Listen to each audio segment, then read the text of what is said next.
ಎಲ್ಲ ಪ್ರೀತಿಯ ವೀಕ್ಷಕರಿಗೆ ನಮಸ್ಕಾರ. ಕಾಲ ಮೀರಿ ಯಾಕೆ ಬಂತು ಮುಂಗಾರು, ಸಾರಿ ಹೇಳಿ ಹೋಗಲೆಂದು ಬಂಗಾರು. ಕಾಯಿಸೋ ಮಳೆ ಪ್ರೀತಿಸೋ ಎಳೆ ಸೇರಿದಾಗ ಹೂ ಬೆಳೆ. ಒಳ್ಳೆ ಹಾಡು ಮಾಡಿದ್ರು ಹಂಸಲೇಖ ಅವರು. ಎಸ್ ಟಿ ಬಿ ಅವರು, ಚಿತ್ರಾಮ್ಮ ಅವರು ಸಖತ್ತಾಗಿ ಆಡಿದ್ರು. ಆದರೆ ಸಿನಿಮಾದಲ್ಲಿ ಲೆಂತ್ ಆಗುತ್ತೆ ಅಂತ ಬಿಟ್ಬಿಟ್ರು, ಶೂಟ್ ಮಾಡಿ ಬಿಟ್ರು. ತುಂಬ ಡ್ಯಾನ್ಸರ್ಸ್ನ ಇಟ್ಕೊಂಡು ನೇಚರ್ ಮಧ್ಯೆ ಶೂಟಿಂಗ್ ಮಾಡಿದ್ರು. ಈ ಹಾಡು ಕೇಳಿ ಒಂದು ವಾತಾವರಣ ಸೃಷ್ಟಿಯಾಗುತ್ತೆ ನಿಮಗೆ. ಆ ನೇಚರ್ಗೂ ಪ್ರೀತಿಗೂ ಸಂಬಂಧ ಬೆಸೆದು ಮಾಡಿದ್ರು. ಆದರೆ ಸಿನಿಮಾದಲ್ಲಿ ಅದು ಬಳಸಿಲ್ಲ, ಶೂಟ್ ಮಾಡಿ ಹಾಗೆ ಇಟ್ಬಿಟ್ರು. ವಿಶ್ವನಾಥ್ ಪಿ ಎಚ್ ಅವರು ನಿರ್ದೇಶನ ಮಾಡಿದಂಥ ಸಿನಿಮಾ ಅಂಡಮಾನ್ 1998 ಬರುತ್ತೆ. ಎಸ್ ಟಿ ಬಿ ಅವರು, ಶಿವರಾಜ್ ಕುಮಾರ್ ಅವರು, ರಾಜೇಶ್ ಕೃಷ್ಣನ್ ಅವರು, ಚಿತ್ರಮ್ಮ ಅವರು ಆಡಿದ್ರು. ಒಳ್ಳೆ ಒಳ್ಳೆ ಹಾಡುಗಳಿತ್ತು. ಇದರ ಒಂದು ಕಂಪೋಸಿಂಗು ಹಾಗೂ ಪಲ್ಲವಿ ಎಲ್ಲ ಆಗೋದು ವುಡ್ಲ್ಯಾಂಡ್ಸ್ ಹೋಟೆಲ್ನಲ್ಲಿ, ರೆಕಾರ್ಡಿಂಗ್ ಆಗೋದು ಆಕಾಶ್ ಸ್ಟುಡಿಯೋದಲ್ಲಿ, ಅದರ ಒಂದು ಹಿನ್ನೆಲೆ ಸಂಗೀತ ರೆಕಾರ್ಡಿಂಗ್ ಅಂತೀವಲ್ಲ ಅದಾಗೋದು ಸ್ಟುಡಿಯೋ ಪ್ರಸಾದಲ್ಲಿ. ಒಂದು 5 ದಿನಗಳ ಕಾಲ ಹಂಸಲೇಖ ಅವರು ಬೆಳಗಿನ ಜಾವ ವುಡ್ಲ್ಯಾಂಡ್ಸ್ ಹೋಟ್ಲಿಗೆ ಬಂದು ಅಲ್ಲಿ ಒಂದು ರೂಮ್ ಮಾಡಿರ್ತಾರೆ, ವಿಶ್ವನಾಥ್ ಅವ್ರು ಮಾಡಿಸಿರ್ತಾರೆ. ಅಲ್ಲಿ ವಿತ್ ಪಿಯಾನೋ ಹಾಗೂ ಹಾರ್ಮೋನಿಯಂ ತಗೊಬಂದು ಅಲ್ಲಿ ಕಂಪೋಸ್ ಮಾಡೋದು. ಆ ಪಲ್ಲವೆಲ್ಲ ಬರೀತಾರೆ ಅಲ್ಲಿ, ಟ್ಯೂನ್ ಓಕೆ ಆದಮೇಲೆ ಪಲ್ಲವೆಲ್ಲ ಬರೀತಾರೆ ಅಲ್ಲಿ. ಆಮೇಲೆ ಚರಣ ಬರೀಲಿಕ್ಕೆ ಟೈಮ್ ತಗೋತಾರೆ ತುಂಬ.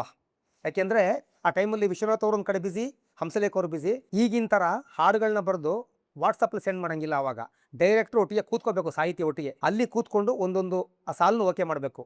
ಆ ರೀತಿ ವಿಶ್ವನಾಥ್ ಅವರು ಹಂಸಲೇಖ ಅವರು ಮಾತಾಡಿಕೊಂಡು ಒಂದು ಕಡೆ ಸೇರಿ ಆ ಸ್ಟುಡಿಯೋದಲ್ಲಿ ಹಂಸಲೇಖ ಅವ್ರ ಮನೆಯಲ್ಲಿ ಎಲ್ಲ ಕೂತ್ಕೊಂಡು ಬರೀತಾರೆ. ಇದು ಒಂದು 20-22 ದಿನ ಆಗುತ್ತೆ ಇದು ಎಲ್ಲ ಒಂದು ಚರಣಗಳು ಮುಗಿಯೋದು. ಅದ್ಭುತ ಹಾಡುಗಳು ಮಾಡಿದ್ರು. ಟೈಟ್ಲ್ ಇಟ್ಟು ಹಾಡು ಮಾಡೋದು ಅದು ಹಂಸಲೇಖ ಸಿಗ್ನೇಚರು. ಅಂಡಮಾನ್ ಅಂತ ಮಾಡಿದ್ರು, ಕತೆ ಗೊತ್ತಿದ್ರಿಂದ.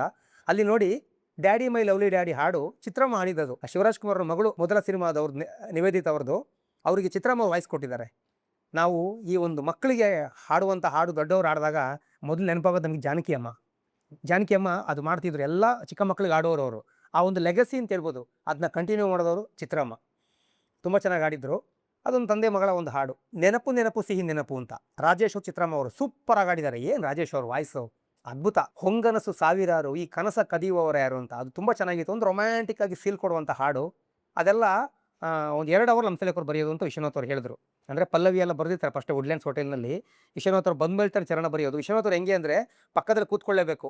ಅವರಿಗೆ ಬರೆದುಬಿಟ್ಟು ಕಳಿಸ್ತೀನಿ ಅದೆಲ್ಲ ಇಲ್ಲ. ಅಂದರೆ ಆವಾಗಲೇ ಮೊಬೈಲ್ ಇರಲಿಲ್ಲ. ಬಟ್ ನಾನು ಶಿಷ್ಯನ ಹತ್ರ ಕೊಟ್ಟು ಕಳಿಸ್ತೀನಿ, ನೀವು ನೋಡ್ಕೊಳ್ಳಿ, ಹಂಗೆಲ್ಲ ಆ ಒಂದು ಪ್ರವೃತ್ತಿ ಇರಲೇ ಇಲ್ಲ, ಆ ಸಂಸ್ಕೃತಿ ಅದು ಇರಲಿಲ್ಲ. ಒಟ್ಟಿಗೆ ಕೂತ್ಕೊಂಡೇ ಮಾಡ್ತಾ ಇತ್ತಿದ್ದು. ಹಾಗಾಗಿ 2 ಅವರ್ಲೆ ಬರ್ದ್ರಂತ ಈ ಹಾಡು.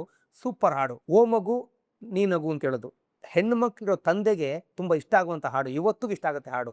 ಒಂದು ಭಾವನಾ ಲೋಕ ಸೃಷ್ಟಿ ಮಾಡಿಕೊಡುತ್ತೆ ಹಾಡು. ನನ್ನ ಈ ಜೀವಕ್ಕೆ ನೀ ಪ್ರೇಮದ ಕಾಣಿಕೆ ಅಂತ ಬರೆದಿದ್ದಾರೆ. ಸಖತ್ತಾಗಿದೆ. ಆ ಮಗು ಅಪ್ಪನ ಪ್ರಶ್ನೆ ಕೇಳೋ ಥರ, ಅಪ್ಪ ಉತ್ತರ ಕೊಡೋ ಥರ. ಅಂದರೆ ಅಮ್ಮ ದೂರ ಇದ್ದಾಳೆ ಅಂತ ಹೇಳೋ ಥರ ಮಗು, ಅದಕ್ಕೆ ಸಮಾಧಾನ ಪಡಿಸೋ ಥರ. ನಿನ್ನ ಈ ನಗುವಲ್ಲಿ ಅವಳದೇ ಮುಖವಿದೆ ಅಂತ. ಎಷ್ಟು ಚೆನ್ನಾಗಿದೆ ನೋಡಿ ಲಿರಿಕ್ಸು, ಸೂಪರಾಗಿ ಬರೆದಿದ್ರು. ಇನ್ನೊಂದು ಇಲ್ಲಿ ಸ್ವಲ್ಪ ಬೇಜಾರು ಸಂಗತಿ ಅಂದರೆ, ಎಸ್ ಟಿ ಬಿ ಅವ್ರು ತೀರ್ಕೊಂಡಾಗ ನಾನು ವಿಶ್ವನಾಥರಿಗೆ ಫೋನ್ ಮಾಡಿದ್ದೆ. ಫೋನ್ ಮಾಡಿ ಹಾಡು ಹೇಳಿದೆ, ದೂರ ದೂರ ಅಂತ ಆಡ್ತೀನಿ ನಾನು. ಅವ್ರು ತುಂಬ ಬೇಜಾರು ಮಾಡ್ಕೊಬಿಡ್ತಾರೆ. ಗಣಪ ಒಂದು ಬಿಟ್ಟನ್ನ ಕಟ್ ಮಾಡಿ ಕಳಿಸಿ ಅಂತಾರೆ.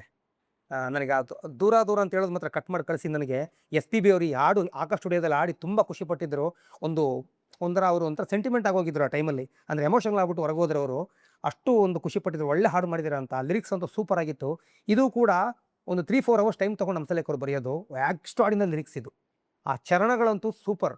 ಬೂದಿ ಮುಚ್ಚಿದಂಥ ಕೆಂಡವಾಗಿ, ಗೋಡೆ ನುಂಗೋ ಮಣ್ಣ ಮೆದ್ದಲಾಗಿ, ಸುಳಿವೆ ಕೊಡದೆ ಪ್ರೀತಿಯ ಮನೆ ಮುರಿದೆ ಅಂತ. ಅಷ್ಟು ಚೆನ್ನಾಗಿದೆ ನೋಡ್ರಿ. ಗೂಡಿನಲ್ಲಿ ಮಿನುಗೋ ದೀಪ ತಂದು ಗಾಳಿಗಿಟ್ಟು ಸೊಡರಾಗಿ ಮಾಡಿದೆ ಅಂತ. ಅಂದರೆ ಒಂದು ಗೂಡಲ್ಲಿ ಒಂದು ಚಿಕ್ಕ ದೀಪ ಇದ್ರೂ ಕೂಡ ಬೆಳಕು ಕೊಡುತ್ತೆ. ಅದನ್ನ ತಂದು ನೀವು ಬೀದಿಲಿಟ್ಟರೆ ಆ ಹಣತೆ ಹಾರೋದನ್ನ ನೋಡೋಕ್ಕೆ ನಿಮ್ಗೆ ಇಷ್ಟನಾ ಅಂತ ಹೇಳೋದನ್ನ ವಿಧಿನ ಪ್ರಶ್ನೆ ಕೇಳೋದು. ಒಂದು ವಿಧಿಯ ಮೇಲೆ ಬರೆದಂಥ ಹಾಡು. ವಿಧಿ ಮನಸ್ಬಿಟ್ರೆ ಏನು ಬೇಕು ಮಾಡುತ್ತೆ. ವಿಧಿ ಆಡಿಸ್ದಂಗೆ ನಾವು ಆಡಬೇಕಲ್ವಾ, ಅದ್ರ ಬಗ್ಗೆ ಬರೆದಂಥ ಹಾಡು. ಸೂಪರ್ ಹಾಡು. ಅದು ಎಸ್ ಪಿ ಬಿ ಅವರು ತುಂಬ ಭಾವನೆ ತುಂಬಿ ಹಾಡಿ, ತುಂಬ ಹೊಗಳಿ, ಒಂದು ಎಮೋಷನೆಲ್ಲ ಹೋದ್ರು ಅಂತ ವಿಶ್ವನಾಥ್ ಅವರು ಹೇಳಿದ್ರು. ಇನ್ನೊಂದು ಸೂಪರ್ ರೊಮ್ಯಾಂಟಿಕ್ ಸಾಂಗ್, ನಾದ ಪ್ರೇಮದ ನಾದ. ಇದರಲ್ಲಿ ಪ್ರೀತಿ, ಪ್ರೇಮ, ಮೋಹ, ಕಾಮ ಎಲ್ಲ ಒಂದು ಶೃಂಗಾರ ರಸ ಒಳಗೊಂಡಂಥ ಒಂದು ಕಾವ್ಯಧಾರೆ. Extraordinary song. ಒಟ್ಟು ಈ ಹಾಡಲ್ಲಿ 3 ಚರಣ ಇದೆ. ಆ 2ನೇ ಚರಣ ಆದಮೇಲೆ ಬರುವಂಥ ಅಂತರ ಸಂಗೀತ ಕೇಳಿ ನೀವು. Beautiful live recording. ಇನ್ಸ್ಟ್ರೂಮೆಂಟ್ನ ಸಖತ್ತಾಗಿ ಯೂಸ್ ಮಾಡಿದ್ದಾರೆ. ಒಂದು ರೀತಿಯಲ್ಲಿ ಹೇಳಬೇಕು ಅಂದರೆ ಲೈವ್ ರೆಕಾರ್ಡಿಂಗನ್ನು ಮೇಳೈಸಿದ್ದಾರೆ ಅಂತ ಹೇಳಬೇಕು. ಅಷ್ಟು ಚೆನ್ನಾಗಿ ಮಾಡಿದ್ದಾರೆ. ಆ ವೀಣೆ, ಆ ಗಿಟಾರು, ಆ ಒಂದು ಫ್ಲೂಟು ಎಲ್ಲ ಸಖತ ಮಾಡಿದ್ರು ಈ ಹಾಡಲ್ಲಿ. ಕಡಲ ಸೇರು ನದಿಗೆ ದಾರಿ ತೋರಿದವರು ಯಾರೋ, ಪುಷ್ಪರಾಗ ರತಿಗೆ ಹಾಡು ಕಲಿಸಿದವರು ಯಾರೋ.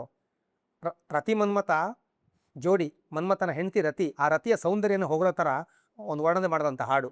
ಪುಷ್ಪರಾಗರತಿ ಅಂದರೆ ಮಕರಂದ, ಹೂವಿನೊಳಗಿರೋ ಮಕರಂದನ ದುಂಬಿ ಹೀರುತ್ತೆ. ಒಂದು ರತಿ ಕ್ರೀಡೆ ಅದೆಲ್ಲ ಸಂಬಂಧಪಡುತ್ತೆ ಇಲ್ಲಿ.